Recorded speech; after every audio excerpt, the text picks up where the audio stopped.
সুপ্রিয় পঞ্চম পর্বের শিক্ষার্থীবৃন্দ, ময়মনসিংহ পলিটেকনিক ইনস্টিটিউটের অনলাইন ক্লাসে তোমাদেরকে সুস্বাগতম। পঞ্চম পর্বের সকল টেকনোলজির এই অ্যাকাউন্টিং থিওরি অ্যান্ড প্র্যাকটিস এই বিষয়টি কম্পালসারি। তাই সকল পর্বের ছাত্রছাত্রীদেরকে অনুরোধ করছি যে তোমরা খুব দ্রুতই ক্লাসে অংশগ্রহণ করো। ইতিমধ্যে আমাদের দুইটা লেকচার হয়েছে, প্রথম অধ্যায় এবং দ্বিতীয় অধ্যায়। আজকে তোমাদের আমি তৃতীয় অধ্যায় নিয়ে আলোচনা করব। তৃতীয় অধ্যায় হচ্ছে হিসাব লিখন পদ্ধতি। তো আমরা যখন অঙ্ক করব এগুলো কিন্তু অঙ্কের সাথে রিলেটেড। আমরা এরপরে চতুর্থ অধ্যায় হিসাবের শ্রেণীবিভাগ, পঞ্চম অধ্যায়তে হচ্ছে জাবেদা। তোমাদের অনেকেরই এই সাবজেক্টটা নতুন, এসএসসিতে হয়তো অনেকে পড়েছো, কিন্তু সেই সংখ্যাটা হয়তো খুবই কম, যার জন্য ক্লাসগুলো তোমরা শুরু থেকেই অ্যাটেন্ড করবে। তা না হলে পরবর্তীতে যখন আমরা অঙ্ক স্টার্ট করব তখন সেই বিষয়গুলো ধরতে তোমাদের সমস্যা হবে, বুঝতে সমস্যা হবে। এই জন্য পূর্ববর্তী আলোচনাগুলো তোমরা মনোযোগ সহকারে শুনবে এবং বাসায় যেয়ে সেগুলো বই খুলে একটু দেখে নেবে। যদি কোনো সমস্যা হয় তাহলে কমেন্ট করে জানাবে। পরবর্তী ক্লাসে সেই বিষয়গুলো আবার নিয়ে আলোচনা করব। তো সাউন্ড ক্লিয়ার কিনা এবং ঠিকমতো দেখা যাচ্ছে কিনা তোমরা একটু কমেন্ট করে জানাও। আমি এখনই শুরু করব যে হিসাব লিখন পদ্ধতি। হিসাব লিখন পদ্ধতি আসলে কি? হিসাব লিখন পদ্ধতি হচ্ছে হিসাবকে কিভাবে লিপিবদ্ধ করতে হয়, এটার যে মেথড সেটাকে বলা হয় হিসাব লিখন পদ্ধতি। তো হিসাব লিখন পদ্ধতি হচ্ছে দুটি। হিসাব লিখন পদ্ধতি। হিসাব লিখন পদ্ধতি দুটি। হিসাব লিখন পদ্ধতি হচ্ছে দুটি। এদের একটিকে বলি আমরা একতরফা দাখিলা পদ্ধতি। একতরফা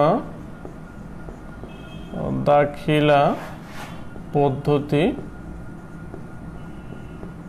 আর অপরটিকে বলি আমরা দুতরফা দাখিলা পদ্ধতি।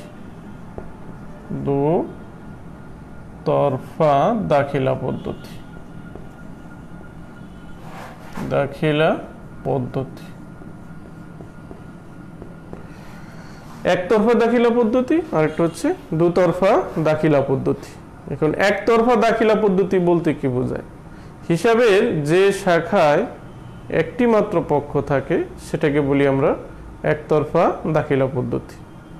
আর হিসাবের যে শাখায় দুটি পক্ষ থাকে সেটাকে বলি আমরা দুতরফা দাখিলা পদ্ধতি। তাহলে একতরফা আর দুতরফা আমরা জানলাম। অর্থাৎ দুইটা পক্ষ বলতে কি বোঝাচ্ছে এখানে? যে একটা হচ্ছে ডেবিট আর একটা হচ্ছে ক্রেডিট। আমরা পরবর্তী চ্যাপ্টারে ওই ডেবিট ক্রেডিট নিয়ে আলোচনা করব। তারপরে যেহেতু চলে আসছে আমরা একটু আলোচনা করি যে ডেবিট এবং ক্রেডিট। অর্থাৎ হচ্ছে আমরা জানি একজন ডেবিটর আর একজন হচ্ছে ক্রেডিটর, অর্থাৎ একজন হচ্ছে দাতা আর একজন হচ্ছে গ্রহীতা। তো ডেবিটর হচ্ছে তোমার গ্রহীতা আর ক্রেডিটর হচ্ছে দাতা। তাহলে ডেবিটরে যা কিছু গ্রহণ করে সেটা হচ্ছে ডেবিট, আর ক্রেডিটরে যা কিছু প্রদান করে সেটা হচ্ছে ক্রেডিট। এটা আমরা একটা ধারণা দিলাম। পরবর্তী ক্লাসে আমরা যখন হিসাবের শ্রেণীবিভাগ আলোচনা করব বা জাবেদা আলোচনা করব সেখানে বিস্তারিত আরও আলোচনা করব। কারণ আমরা যখন জাবেদা হিসাব বিজ্ঞানের সকল অঙ্কই দেখবা ম্যাক্সিমাম ক্ষেত্রেই এবং ডেবিট এবং ক্রেডিট নিয়ে বারবার আলোচনা হচ্ছে, ডেবিট ক্রেডিট। কারণ আমরা যখন জাবেদা করব তখন দেখা যাবে যে একই জিনিসকে একবার ডেবিট করতে হচ্ছে, আবার সেই জিনিসটাকেই আবার ক্রেডিট করতে হচ্ছে। কারণ হিসাব বিজ্ঞানের নিয়মেই হচ্ছে যে পরিমাণ টাকাকে ডেবিট করতে হয় আবার ঠিক সমপরিমাণ টাকাকেই ক্রেডিট করতে হয়। তাহলে ডেবিট হচ্ছে যে দাতা যা কিছু প্রদান করে সেটা হচ্ছে ক্রেডিট, আর গ্রহীতা যা কিছু গ্রহণ করে সেটা হচ্ছে ডেবিট। এখন এই একতরফা এবং দুতরফা এখানে কিছু প্রশ্ন আমাদের আছে, অনেক সময় পরীক্ষায় থাকে। এখানে আজকে আমরা যে বিষয়গুলো আলোচনা করব সেটা হচ্ছে যে একতরফা দাখিলা পদ্ধতির কি কি সুবিধা আছে, কি কি অসুবিধা আছে। আবার পাশাপাশি দুতরফা দাখিলা পদ্ধতির কি কি সুবিধা আছে, কি কি অসুবিধা আছে। আরেকটা প্রশ্ন আমরা জানবো যে একতরফা দাখিলা পদ্ধতির বৈশিষ্ট্য, আরেকটা হচ্ছে দুতরফা দাখিলা পদ্ধতির বৈশিষ্ট্য। আসলে আমরা একতরফার সুবিধা অসুবিধা যদি জানি তাহলে বৈশিষ্ট্য আর আলাদা করে পড়ার প্রয়োজন নেই, ওই সুবিধা এবং অসুবিধার ভিতরেই বৈশিষ্ট্যগুলো চলে আসে। আবার আরেকটা হচ্ছে যে দুতরফা দাখিলা পদ্ধতি, এই দুতরফা দাখিলা পদ্ধতির কিছু সুবিধা আছে, কিছু অসুবিধা আছে। এই সুবিধা অসুবিধা যদি পড়া হয় তাহলে দুতরফার বৈশিষ্ট্য আমাদের পড়া হয়ে যাবে। আরেকটু হচ্ছে যে একতরফা দাখিলা পদ্ধতি এবং দুতরফা দাখিলা পদ্ধতির মধ্যে পার্থক্য। তো সুবিধা অসুবিধা যদি জানা থাকে তাহলে আমরা পার্থক্যটাও এখান থেকেই নির্ণয় করতে পারবো।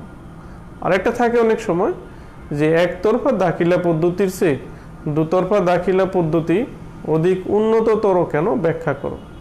এটাও আমরা যখন সুবিধা অসুবিধা আলোচনা করে ফেলবো তখন অটোমেটিকলি এই প্রশ্নের উত্তরটাও চলে আসবে, যে সুবিধা অসুবিধা থেকেই আমরা পর্যালোচনা করে মন্তব্য করতে পারবো যে কেন একতরফা দাখিলা পদ্ধতির চেয়ে দুতরফা দাখিলা পদ্ধতি অধিক উন্নততর।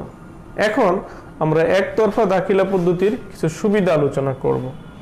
উপরেগুলো একটু মুছে দেই, নিচের দিকে লিখলে দেখা যায় না অনেক সময়। একতরফা দাখিলা পদ্ধতির সুবিধা একটু আমরা মুছে দিচ্ছি। একতরফা দাখিলা পদ্ধতির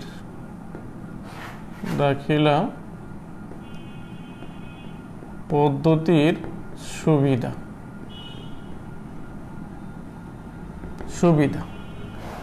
প্রথমে আমরা বলতে পারি যে এটি একটি সহজ হিসাব পদ্ধতি, এটি একটি সহজ হিসাব পদ্ধতি।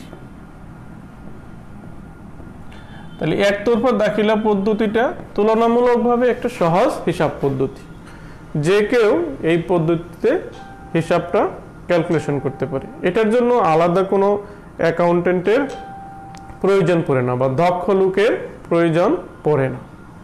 তো এটা হচ্ছে একটা সুবিধা। 2 নাম্বার বলতে পারি আমরা যে এটির একটি মাত্র পক্ষ থাকে, এটির একটি মাত্র পক্ষ থাকে। তারপরে এটা আমরা আরেকটা সুবিধা বলতে পারি যে সময় কম লাগে, আমরা জানি যে হিসাব আমরা কেন করি, ব্যবসা প্রতিষ্ঠানের মুখ্য উদ্দেশ্য কি, মুনাফা অর্জন করা। আর এই মুনাফা অর্জন করতে হলে হিসাবকে যথাযথভাবে সংরক্ষণ করতে হয়, এটা আমরা পূর্বের ক্লাসেও বলেছি। আর লাভ লোকসান নিরূপণ যখন আমরা করব তখন সেই ক্ষেত্রে একটা সময়ের বিষয় থাকে। যদি দুতরফা দাখিলা পদ্ধতি হয় তাহলে ইচ্ছা করলেই লাভ লোকসান সহজে নিরূপণ করা যায় না, কিন্তু যদি সেটা একতরফা দাখিলা পদ্ধতি হয় তাহলে যে কোনো সময়ই সেটা লাভ লোকসান নিরূপণ করা যায়, সময় কম লাগে। 4 নম্বর বলতে পারি আমরা এটা এই যে অভিজ্ঞ বা দক্ষ লোকের প্রয়োজন পড়ে না,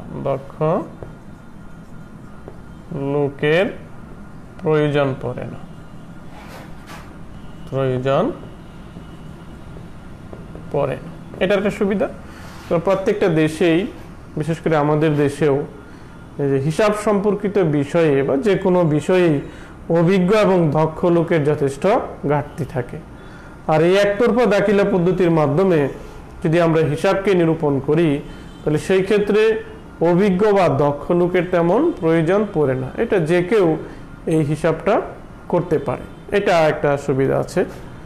তারপরে হচ্ছে 5 নম্বর, এটাতে তুলনামূলকভাবে খরচটা কম হয়, ব্যয় কম হয়। এটার জন্য যেহেতু আলাদা হিসাব রক্ষক নিয়োগ করতে হয় না, তাই এটার ক্ষেত্রে কি হয়, খরচটা অনেক কম হয়।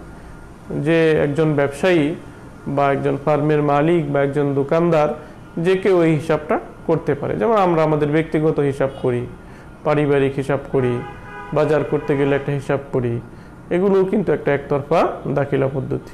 এটা একটা মিশ্র হিসাব পদ্ধতি, আসলে মূলত এটার কোনো স্পেসিফিক রুলস নেই, এই জন্য এটা যে কেউ করতে পারে, যার জন্য এটার ব্যয় কম হয়, যেহেতু আলাদা অ্যাকাউন্টেন্ট নিয়োগ করতে হয় না। কিন্তু দুতরফা দাখিলা পদ্ধতির ক্ষেত্রে এটা যে কেউ করতে পারে না। এটার জন্য কি করতে হয়? এটা হিসাব রক্ষক নিয়োগ করতে হয়, আর হিসাব রক্ষক নিয়োগ করতে হলে এখানে তার জন্য আলাদা বেতন দিতে হবে, যার জন্যই বলা হয় যে দুতরফা দাখিলা পদ্ধতিতে একটু খরচটা বেশি হয়, কিন্তু একতরফা দাখিলা পদ্ধতিতে খরচটা কম হয়। আরেকটা আমরা বলতে পারি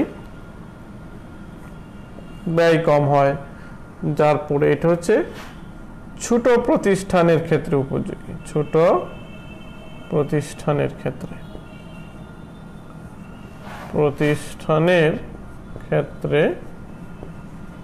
উপযোগী। তোমরা যারা লাইভে আসো, ইচ্ছা করলে পয়েন্টগুলো নোট ডাউন করতে পারো, পরবর্তীতে তোমাদের কাজে লাগবে। ছোট প্রতিষ্ঠানের ক্ষেত্রে এটা উপযোগী। কিভাবে ছোট প্রতিষ্ঠানের ক্ষেত্রে উপযোগী?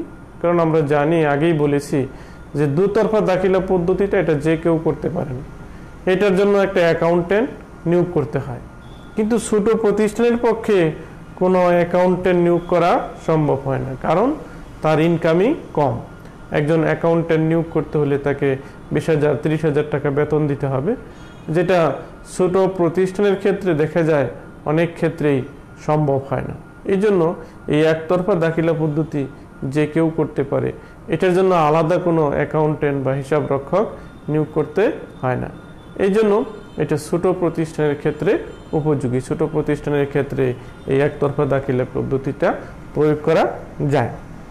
তারপর হচ্ছে এটাকে আমরা আর উপরেরগুলো একটু মুছে দিই, যেহেতু নিচের দিকে দেখা যায় না। 7 নাম্বার বলতে পারি আমরা যে এটা একটা মিশ্র হিসাব পদ্ধতি। এগুলো আমরা মুছে দিচ্ছি নিচের গুলো। 7 নাম্বার, এটা হচ্ছে একটা মিশ্র হিসাব পদ্ধতি। মিশ্র হিসাব পদ্ধতি। মিশ্র হিসাব পদ্ধতি। মিশ্র হিসাব কেন? কারণ এটা সুনির্দিষ্ট কোনো নীতিমালা নেই, এটা এক একজন এক এক রকম ভাবে করে, অর্থাৎ এটাকে বলা হয় এক ধরনের জগা খিচুড়ি হিসাব পদ্ধতি, স্পেসিফিক কোনো রুলস নেই। এই জন্য এটাকে আমরা বলি এটা হচ্ছে একটা মিশ্র হিসাব পদ্ধতি। আর হচ্ছে এখানে বলতে পারি আমরা যে অদৃশ্য লেনদেন অনুপস্থিত থাকে। এখানে অদৃশ্য লেনদেনের অনুপস্থিতি।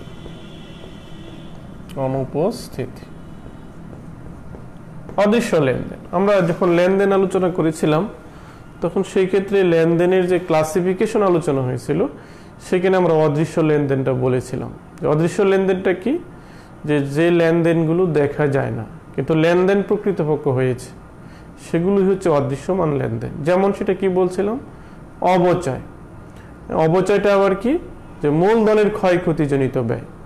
এই মূলধনের ক্ষয়ক্ষতিজনিত ব্যয় বা অবচয় এই একতরফা দাখিলা পদ্ধতিতে অন্তর্ভুক্ত হয় না, যদিও সেটা দুতরফা দাখিলা পদ্ধতিতে উপস্থিত হয় বা সেটাকে লেখা থাকে, কিন্তু একতরফা দাখিলা পদ্ধতিতে এই ব্যয়গুলো বাদ পড়ে যায়, অনুপস্থিত থেকে যায়। তাহলে এগুলো হচ্ছে একতরফা দাখিলা পদ্ধতির কিছু সুবিধা। এখন এই একতরফা দাখিলা পদ্ধতির আবার কিছু অসুবিধা আছে, তো আমরা এখন এই সুবিধাগুলো মুছে দেই। তো অসুবিধাগুলো ব্যাখ্যা করব আমরা, একতরফা দাখিলা পদ্ধতির কি কি অসুবিধা আছে। তো অসুবিধা হচ্ছে এটা যে 1 নম্বর যদি আমরা বলি যে ব্যবসা বাণিজ্যের উদ্দেশ্য কি?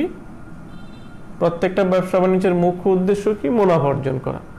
আর মুনাফা অর্জন করতে হলে হিসাবকে যথাযথভাবে সংরক্ষণ করতে হয়।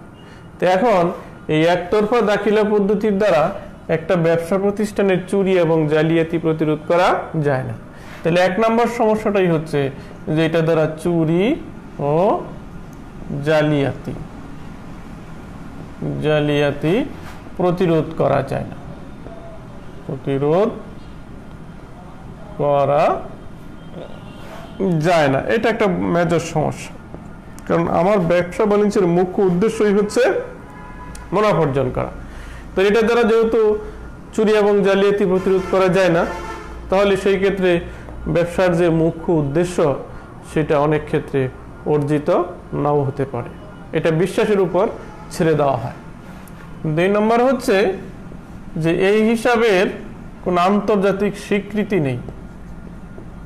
এই হিসাবের কোনো আন্তর্জাতিক স্বীকৃতি নেই। আন্তর্জাতিক স্বীকৃতি নেই। দুতরফা দাখিলা পদ্ধতির যেমন আন্তর্জাতিক স্বীকৃতি আছে, দুতরফা দাখিলা পদ্ধতিটা হচ্ছে একটা আন্তর্জাতিক বিশ্ব স্বীকৃত একটা হিসাব পদ্ধতি, কিন্তু একতরফা দাখিলা পদ্ধতির কোনো বিশ্ব স্বীকৃতি নেই। এটা একটা সমস্যা। আরেকটা হচ্ছে যে এটা দ্বারা তুলনামূলক বিচার বিশ্লেষণ করা যায় না। তুলনামূলক বিচার বিশ্লেষণ, তুলনামূলক বিচার বিশ্লেষণ করা যায় না। বিশ্লেষণ করা যায় না। তাহলে এই হিসাবের দ্বারা কি করা যায়? তুলনামূলক বিচার বিশ্লেষণ করা যায় না। তুলনামূলক বিচার বিশ্লেষণ কি আমরা গত ক্লাসেও আলোচনা করেছিলাম, লেনদেনের যে ক্লাসটা ছিল, যে তুলনামূলক বিচার বিশ্লেষণ হচ্ছে যে কম্পেয়ার করা, কম্পারিজন। যে ব্যবসা প্রতিষ্ঠানের ক্ষেত্রে বা যে কোনো প্রতিষ্ঠানের ক্ষেত্রেই অনেক সময় কি হয়, র্যাঙ্কিং হয়, প্রথম শ্রেণীর, দ্বিতীয় শ্রেণীর, তৃতীয় শ্রেণীর গ্রেড হয়। এই গ্রেডটা কিভাবে নির্ধারণ হয়? এই তুলনামূলক বিচার বিশ্লেষণ দ্বারা। তুলনামূলক বিচার বিশ্লেষণটা কোত্থেকে হয়? সেটা হয় হিসাবের খাতা থেকে। তো হিসাবের খাতা থেকে দুতরফা দাখিলা পদ্ধতিতে যেহেতু সায়েন্টিফিক একটা হিসাব মেথড, সেখান থেকে তুলনামূলক বিচার বিশ্লেষণ করা যায়। আর এটা যেহেতু আন্তর্জাতিক স্বীকৃত নেই, মিশ্র একটা হিসাব পদ্ধতি, একতরফা একটা হিসাব পদ্ধতি, এটা নিজের মতো করে যে কেউ যে কোনো সময় পরিবর্তন, পরিমার্জন, বিয়োজন এবং সংশোধন করতে পারে। অতএব এই হিসাবের দ্বারা একটা ব্যবসা প্রতিষ্ঠানের তুলনামূলক বিচার বিশ্লেষণ করা যায় না। এটা একটা সমস্যা। তারপরে হচ্ছে 4 নম্বর আমরা বলতে পারি হিসাবকে অনেক দিন সংরক্ষণ করে রাখা যায় না। হিসাবকে অনেক দিন সংরক্ষণ করে রাখা যায় না। সংরক্ষণ করে রাখা যায় না। আমরা জানি যে দুতরফা দাখিলা পদ্ধতির হিসাব সেটা অনেক দিন একাধারে সংরক্ষণ করে রাখা যায়, 10 বছর, 20 বছর। কিন্তু এই একতরফা দাখিলা পদ্ধতির হিসাব একাধারে অনেক দিন সংরক্ষণ করে রাখা যায় না। তারপরে এটা আমরা আরেকটা বলতে পারি, নিচের দিকে দেখা যায় কিনা, যে হিসাবের গাণিতিক শুদ্ধতা যাচাই করা যায় না। হিসাবের গাণিতিক শুদ্ধতা যাচাই করা যায় না। এটা একটা সমস্যা, হিসাবের গাণিতিক শুদ্ধতা যাচাই করা যায় না। তোমরা একটু পয়েন্টগুলো নোট ডাউন করে রাখো, হ্যাঁ, পরবর্তীতে তোমাদের এগুলো বুঝতে সুবিধা হবে। তোমরা একটু নোট ডাউন করে রাখো।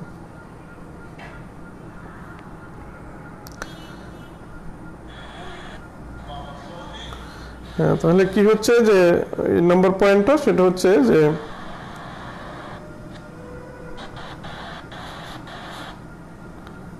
হিসাবের গাণিতিক শুদ্ধতা যাচাই করা যায় না।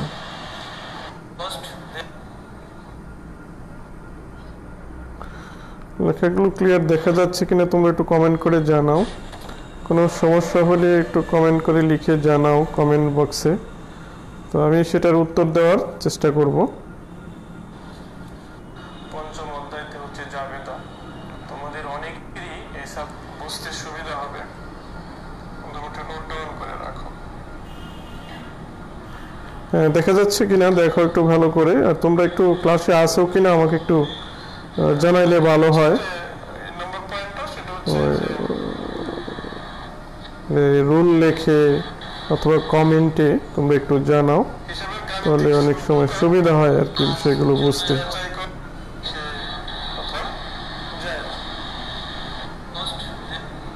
দেখো মোটামুটি দেখা যাচ্ছে।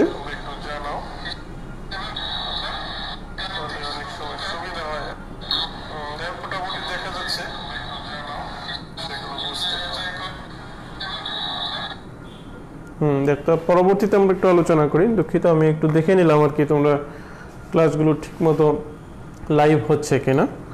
যখন অনেকেই লাইভে আসো, তোমরা অনেকেই যারা হয়তো ক্লাসে অ্যাটেন্ড করতে পারো না, সময় নিয়ে চেষ্টা করবা ক্লাসে যথাসময়ে অ্যাটেন্ড করার জন্য। তারপরে যদি না করতে পারো, ক্লাসগুলো কিন্তু থেকে যায়, পরবর্তীতে তোমরা ক্লাসগুলো দেখে নিও।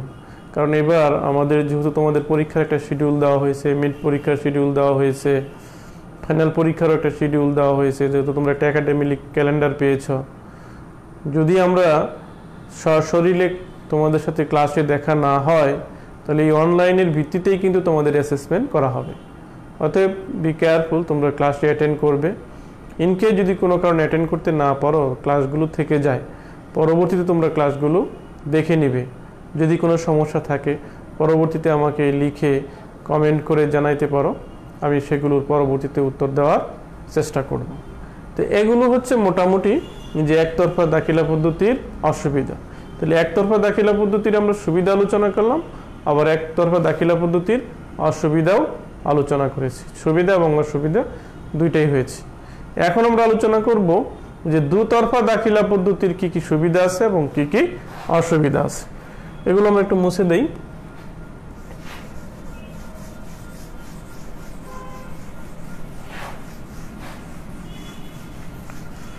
দুতরফা দাখিলা পদ্ধতির সুবিধা এবং অসুবিধা তোমরা এগুলো একটু নোট ডাউন করে নাও।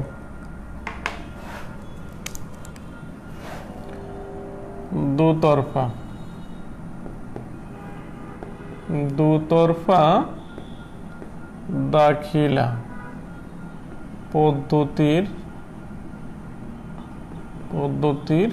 সুবিধাসমূহ।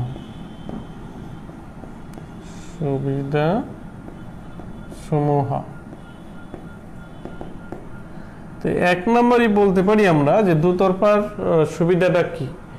এটা হচ্ছে যে বিশ্ব স্বীকৃত আন্তর্জাতিক মানের একটা হিসাব পদ্ধতি। বিশ্ব স্বীকৃত আন্তর্জাতিক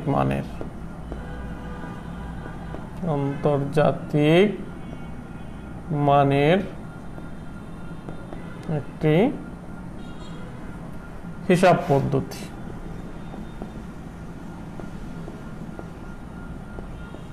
এটা একটা সুবিধা, বিশ্ব স্বীকৃত এবং আন্তর্জাতিক মানের একটা হিসাব পদ্ধতি। দুই নম্বর বলতে পারি যে এই হিসাবের দ্বারা একটা ব্যবসা প্রতিষ্ঠানের চুরি এবং জালিয়াতি প্রতিরোধ করা যায়। এই হিসাবের দ্বারা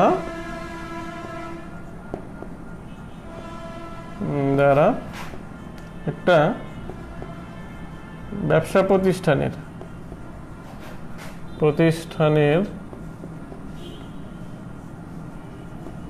চুরি ও জালিয়াতি প্রতিরোধ করা যায়। চুরি ও জালিয়াতি প্রতিরোধ করা যায়।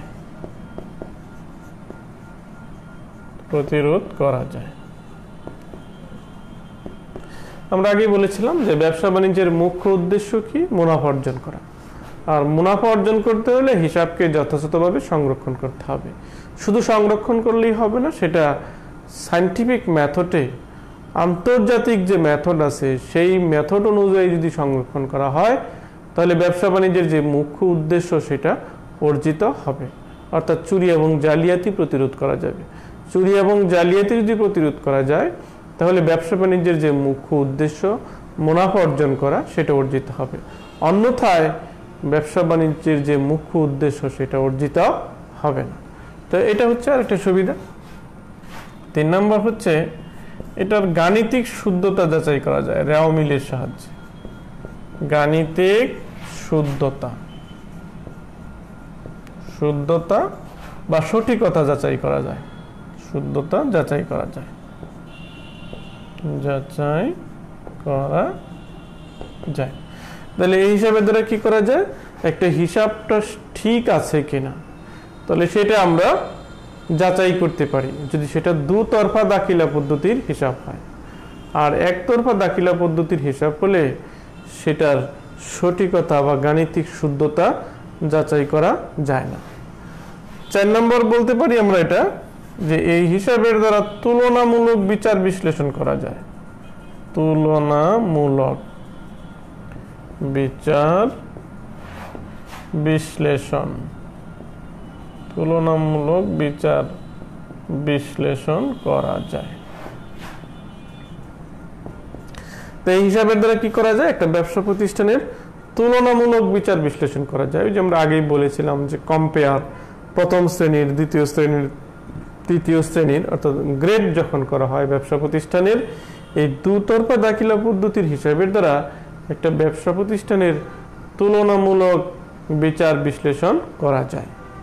আর আরেকটু হচ্ছে যে হিসাবকে অনেক দিন সংরক্ষণ করে রাখা যায়, এগুলো মুছে দেই আমরা।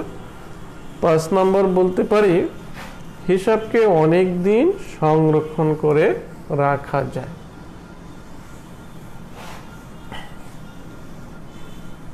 পাঁচ নম্বর বলতে পারি যে হিসাবকে অনেক দিন সংরক্ষণ করে রাখা যায়, যেটা একতরফায় সম্ভব হয় না। সংরক্ষণ করে রাখা যায়।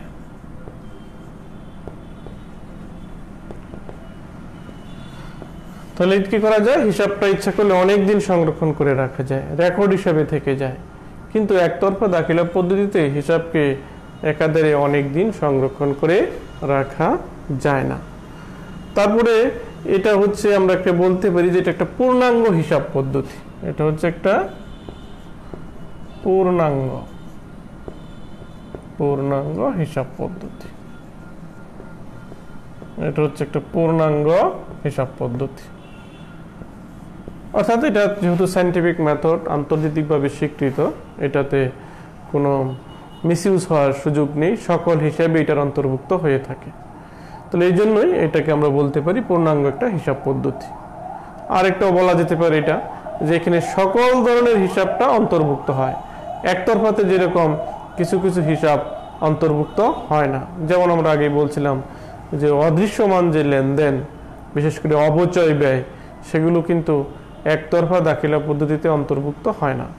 আর এখানে সকল ধরনের হিসাব অন্তর্ভুক্ত হয়। তাহলে ওটা একটা সুবিধা বলতে পারি আমরা যে সকল ধরনের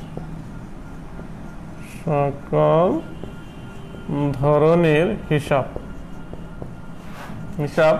অন্তর্ভুক্ত হয়, সকল ধরনের হিসাব অন্তর্ভুক্ত হয়। এটা একটা সুবিধা, সকল ধরনের হিসাবটা এখানে অন্তর্ভুক্ত করা যায়। আরেকটা হচ্ছে যে তুলনামূলক বিচার বিশ্লেষণ, সেটা আমরা বলছি এটা হচ্ছে পণ্য মূল্য নির্ধারণ। এটা আমরা বলতে পারি যে পণ্য মূল্য নির্ধারণ।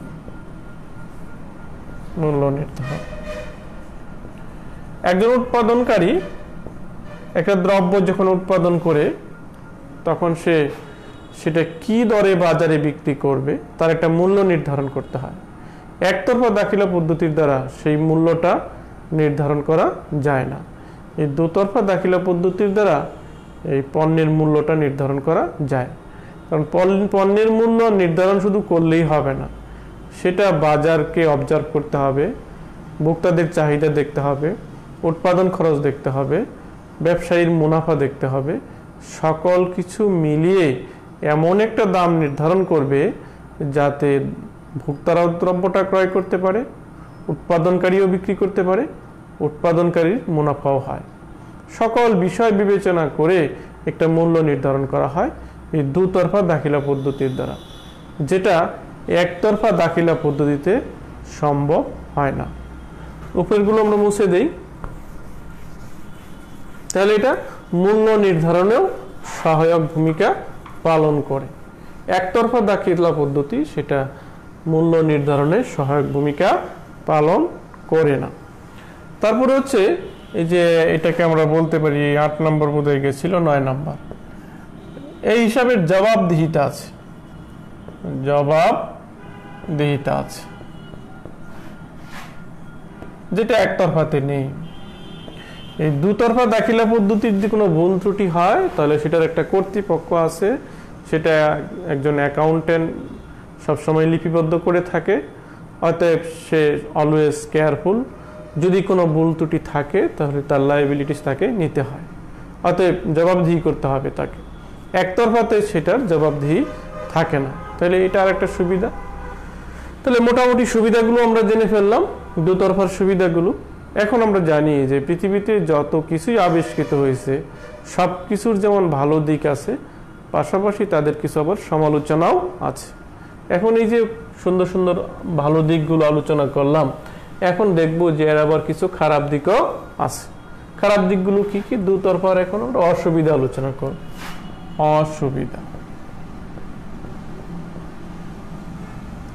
অসুবিধা সমূহ।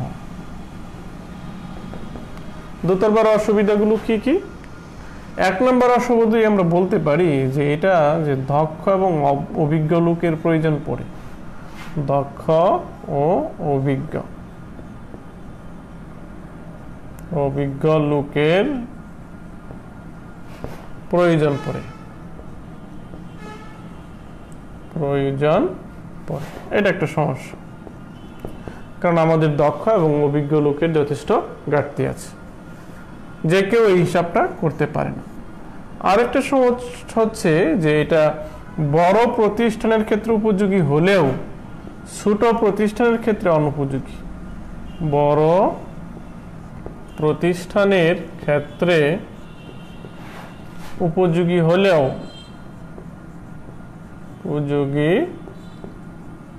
হলেও ছোট প্রতিষ্ঠানের ক্ষেত্রে অনুপযোগী।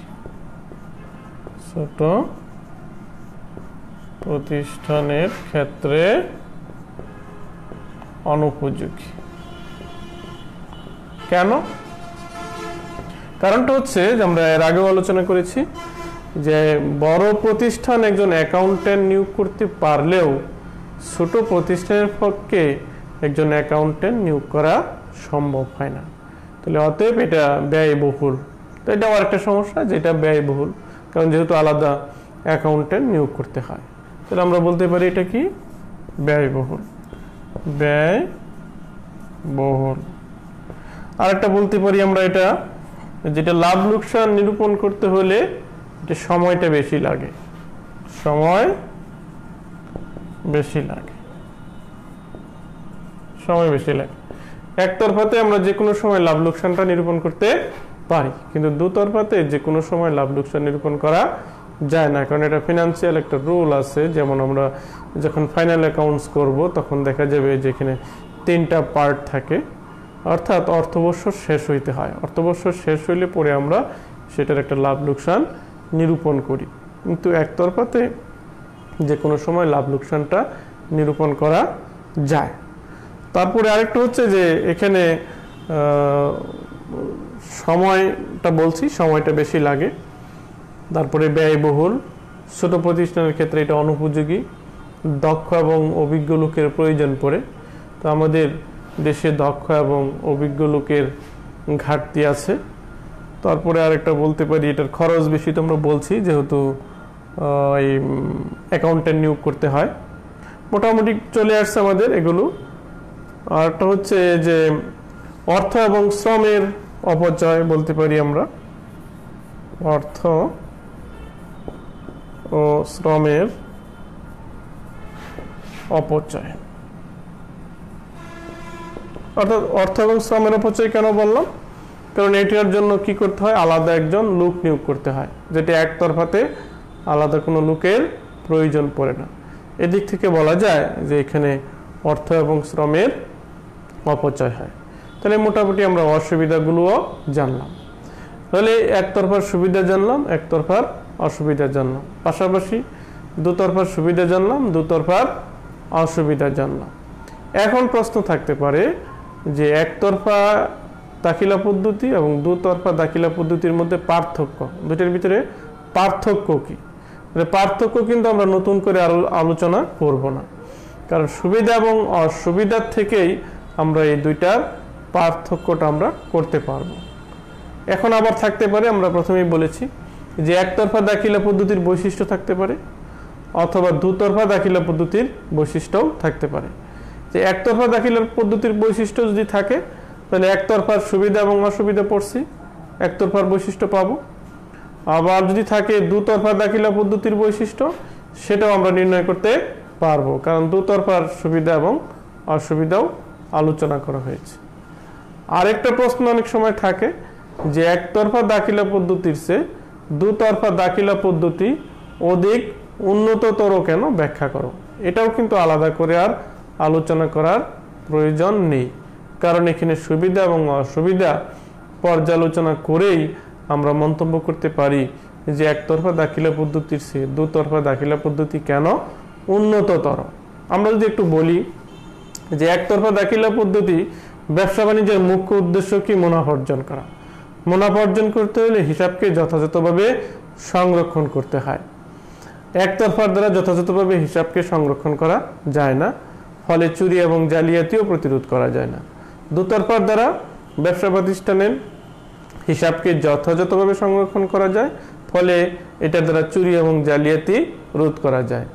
ফলে কি দাঁড়াচ্ছে যে দুতরফা হিসাবের দ্বারা একটা ব্যবসা প্রতিষ্ঠানের যে মুখ্য উদ্দেশ্য সেটা অর্জিত হয়, যা একতরফার দ্বারা অর্জিত হয় না।